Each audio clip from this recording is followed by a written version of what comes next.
नमस्कार। नगर पालिका चुनाव की वेला में अटल न्यूज 24 के खास कार्यक्रम दमों के दमदार में आपका स्वागत है। जी हाँ, मैं हूँ राजेंद्र अटल और हमारे साथ में है दमों के दमदार श्री रमन खत्री जी। रमन खत्री किसी परिचय के मोहताज नहीं है। लगभग 3 दशक से दमों में समाज सेवा राजनीति के क्षेत्र में लगातार सक्रिय है। जी हाँ, आपको बता दें, युवा व्यवसायी से इन्होंने अपने सामाजिक जीवन की शुरुआत की। कुछ समय इन्होंने पत्रकारिता के दौर में भी व्यतीत किया। उसके बाद यह पार्षद बने, भारतीय जनता पार्टी में शामिल हुए, युवा मोर्चा के जिला अध्यक्ष बने। उसके बाद में जिला महामंत्री जिला भाजपा के भी लंबे समय तक रहे और आज पुनः मागंज वार्ड 2 से यह वार्ड प्रत्याशी के रूप में जन सेवा करने के लिए तत्पर है, आतुर है। रमन जी से पहला सवाल हमारा यही है कि किस तरह से आप सफलता के शिखर की सीढ़ियां चढ़ते गए और आज ऐसे क्या हालात निर्मित हुए कि आप पुनः पार्षद पद से अपनी नई राजनीतिक पारी की शुरुआत कर रहे हैं। सबसे पहले आपको धन्यवाद अटल भैया, आपने ये मौका दिया, अवसर दिया अपनी बात रखने का।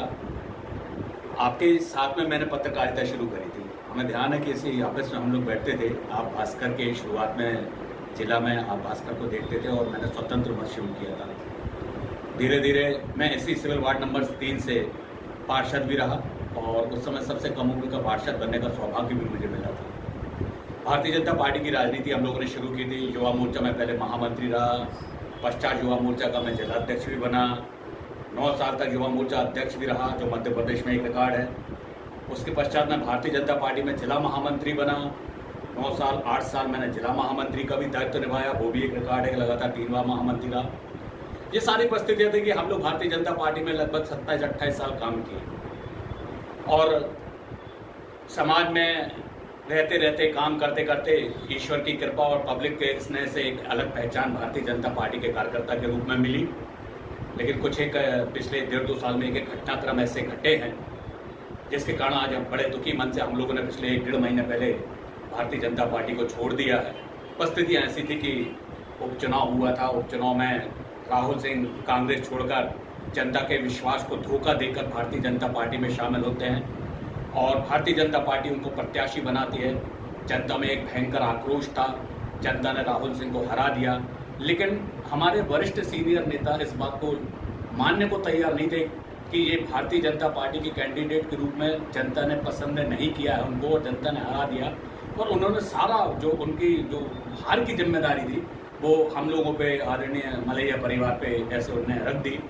और 1.5 साल से हम लोग बाहर थे भारतीय जनता पार्टी में, इस उम्मीद के साथ कि कभी फिर से मौका मिलेगा, जो ईमानदारी से काम करने वाले लोग हैं। लेकिन वो मानने को तैयार नहीं थी। परिस्थिति ऐसी निर्मित हुई कि बड़े दुखी मन होकर हम लोगों ने अभी 15-20 दिन पहले इस्तीफा देकर एक नई TSM टीम सिद्धार्थ मलैया का हम लोग ने असंगठित दल का गठन किया और उससे लगभग 34 वार्ड में हम लोगों ने अपने प्रत्याशी उतारे हैं और मैं भी उसी का एक सदस्य के रूप में मागंज वार्ड नंबर 2 से प्रत्याशी हूँ।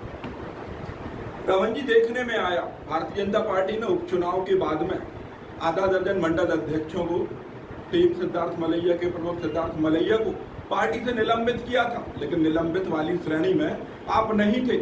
उसके बावजूद ऐसे क्या हालात निर्मित हुए कि आप भी पार्टी को छोड़कर टीम सिद्धार्थ मलैया के साथ चले गए?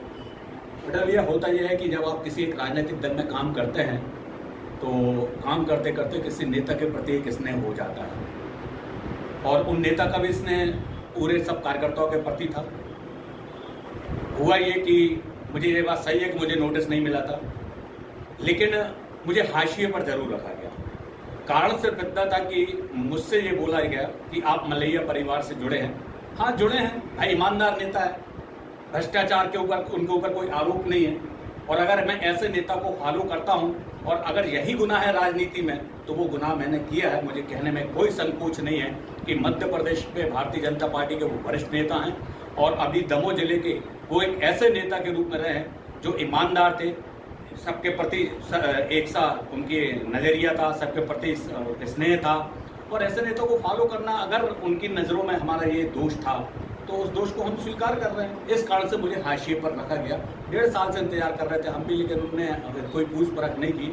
मजबूरी में मुझे भी इस परिस्थिति के जब ये निर्मित हुई, जब सिद्धार्थ भाई और सबने इस्तीफा दिया, तो मुझे भी लगा कि नहीं, जब उन लोगों को विश्वास भी नहीं है तो मुझे भी ऐसे लोगों के साथ जाना चाहिए, कम से कम जो विश्वास तो करते हैं। मैंने भी इस्तीफा देकर वो उनके साथ हम खड़े हुए। निश्चित रूप से आपकी एक बात से तो मैं भी सहमत हूँ कि पार्टी में हाशिए पर रखे जाने का सिलसिला आज से नहीं लंबे समय से चल रहा था।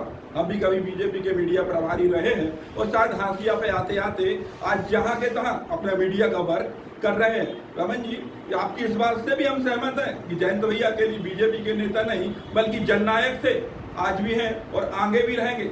मेरा आपसे अगला सवाल है कि जिस तरह से अभी तक आप भारतीय जनता पार्टी के लिए वोट मांगते रहे, पहली बार आप खुद के लिए वोट मांगने के लिए निकले हैं, जनता से कैसा समर्थन मिल रहा है?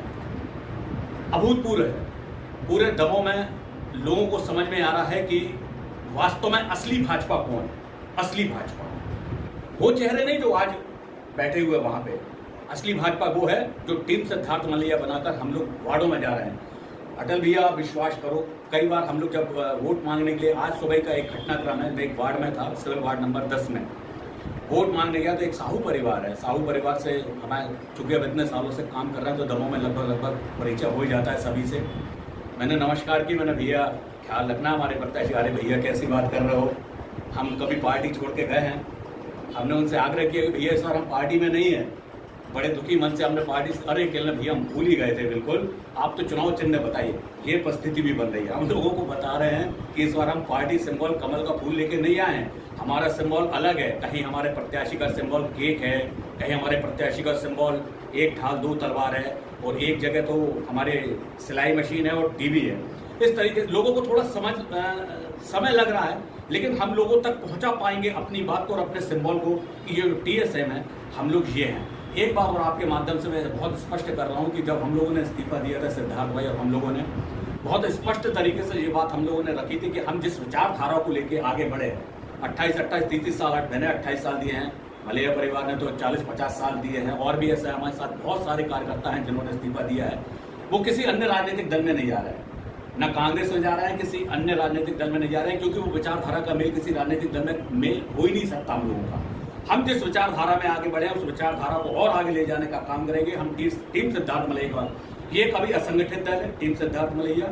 आने वाले समय में हम इस दल को, चूंकि अभी पब्लिक ने नाम दे दिया है, कार्यकर्ताओं ने प्यार से नाम दे दिया है, चूंकि समय कम था और मैं वार्ड में प्रत्याशी उतारने थे, उन्होंने आग्रह किया कि अभी कोई नाम नहीं है, अभी तो सिर्फ आप टीम सिद्धार्थ मलैया TSM के नाम से जाइए।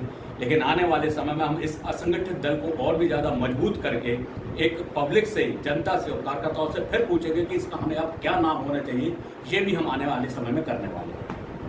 आखिरी सवाल आपसे, आप वार्ड में घूमे हैं, लोगों ने आपको ऐसी क्या समस्या बताई जो पूर्व के पार्षद इनका समाधान नहीं कर सके, और आप इनका समाधान किन हालातों में करेंगे यदि आपकी टीम सिद्धार्थ मलैया का नगर पालिका का अध्यक्ष नहीं बन पाता है तो? वैसे हमारा मांगल वार्ड नंबर 2 है, वहाँ पे वो कोई बहुत ज़्यादा समस्या है नहीं, काफ़ी संपन्न वार्ड है। थोड़ी थोड़ी जो समस्या है कि करीब हमने देखा कि 8 से 10 परिवार ऐसे हैं जिनकी कुटीरों की समस्या है। एक तो वो कि उनको प्राथमिकता से, जो हम लोगों ने अपने शपथ पत्र में ये बात कही है कि हम लोग बिना पैसे के कुटीर, जिनकी प्राथमिकता में उनको कुटीर मिलेगी, ईमानदार नगर पालिका देंगे, भ्रष्टाचार मुक्त नगर पालिका देंगे, इस बात को लेके हम लोग जा रहे हैं। और दूसरा जो हमें जिस बात का फायदा मिल रहा है कि एक तो सारा लगभग, चूंकि मैं मांगल वार्ड नंबर 1 में सामने वाली लाइन में रहता हूँ, मांगल वार्ड नंबर 2 हमारे सामने लगा हुआ वार्ड है, तो लोगों का एक तो मेल जोल है। दूसरा कि वहाँ के लोग बताते हैं कि प्रत्याशी का ना मिल रहा, वहाँ पे जो पूर्व पार्षद हैं वो जो हैं हमारे, उनका मिलना जुलना थोड़ा कम होता था। उसका भी फायदा मुझे मिल रहा है कि अब थोड़ा सा बदलाव की मुहिम है कि वहाँ पे इतने साल से हैं, थोड़ा सा बदलाव होना चाहिए, उसका फायदा मुझे मिल रहा है। और मुझे आशा ही नहीं, विश्वास भी है कि शायद लोग, हम जब जा रहे हैं तो लोग कहते हैं कि नहीं भैया आप आओ, बहुत बढ़िया है, आपका तो व्यवहार भी काफ़ी अच्छा है। इसका फायदा भी हम सबको मिल रहा है और मुझे विश्वास है कि हम जीतेंगे। बहुत बहुत धन्यवाद अटल न्यूज 24 के दमों के दमदार कार्यक्रम में आपके शामिल होने का। आपको हमारे अटल न्यूज परिवार की ओर से अग्रिम शुभकामनाएं। हम आशा इन्हें उम्मीद करते हैं कि आप आगे आने वाले समय में चुनाव जीतने के साथ जनप्रतिनिधि बनेंगे। यदि जनप्रतिनिधि नहीं भी बन पाए तब भी इसी तरह से दमोह शहर की सेवा करते रहेंगे, दमोह के विकास के पहिए को अपना योगदान देते रहेंगे। सहयोगी अभिषेक जैन के साथ मैं राजेंद्र।